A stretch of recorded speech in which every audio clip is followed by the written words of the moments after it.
Hi everyone, it's Anna here. Welcome back to my channel. So today I am doing an overview of the Moleskine expanded version and just doing an overview as well as a pen test. And the pen test was actually requested by someone on my channel, so I figured that I would just do an overview of the whole thing for those of you who haven't heard of this notebook or who are curious about it and all that good stuff. So first things first, I have the soft cover version, but it does come in a hardcover version, and I think right now it only comes in black. I could be wrong, but as far as I know, they only have a black version right now.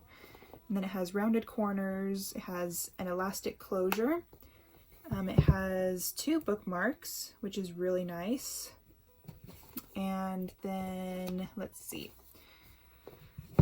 it has ivory colored pages, so they're not white. Let me compare to the Leuchtturm, which to me seem pretty yellow. So I mean, they seem pretty close to me. I think the Leuchtturm might be a little bit more white, but yeah. So it's not white, but it's not super yellow. Actually, what I should compare it to is, here is a Dingbats Notebook, and this is one of the newer ones. I don't know if this batch was weird or if they are using a slightly different kind of paper, or what the deal is, but for some reason this batch came out like really yellow. So to me that looks like way more yellow. And if I go back to an even older Dingbats, which is what I used before this Dingbats, this is really full. Let's see if I can even find a page that's blank. Probably not. Okay, here we go. So even this looks slightly more yellow than this, but not as yellow as this one. Ivory paper, that's the point. Not white, not yellow. Let's see, in the front they have an in case of loss little section, and I actually wrote mine right here, which is why I'm covering it up. And in the back they have an expandable pocket, which is really nice, and I don't have anything in there right now, but it's nice to have that in case I need it.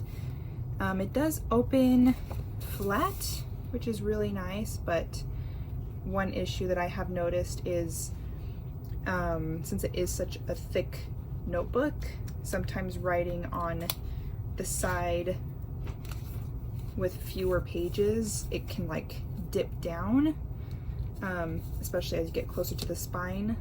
But you can easily fix that by, you know, putting something underneath it like a book, so it's like a little bit more level. It has 70 GSM acid-free paper. Comparing to, let's see, the Leuchtturm I know has 80 GSM, and the Scribbles That Matter has 100 GSM, so this one actually has the lowest GSM out of the 3. So it actually does cause quite a bit of ghosting, and like I'll show you on these pages, like you can clearly see. And honestly, it doesn't bother me that much because I'm not going to be doing any watercoloring or anything like that where it could seriously bleed through. I haven't really experienced a lot of smudging as far as I can remember. The only thing is like right here there was a tiny bit, and that was just because I accidentally like swiped my hand right after I had finished writing. Stripe of color. But yeah, so there is quite a bit of ghosting, but again, that doesn't bother me. If that bothers you, then maybe this isn't a great choice for you. And if you are familiar with the Leuchtturm paper, it is 10 GSM thinner than the Leuchtturm, so if you're not a fan of the Leuchtturm paper, you probably won't be a fan of this one, but if you're like me and you don't really care, then more power to you. One of the reasons why I did pick this one was because it has 400 pages, and I think one of the most annoying parts about the bullet journal system is having to migrate everything once you have a new bullet journal.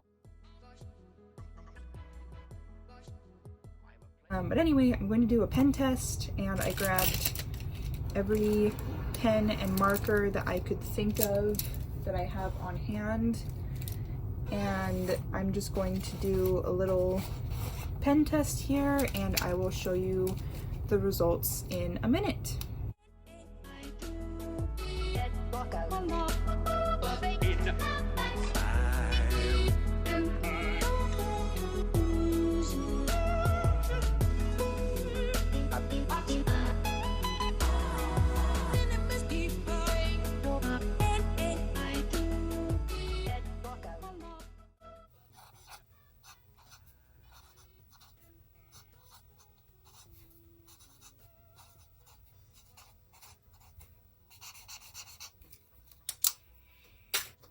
Okay, so that is all of the pens I could find.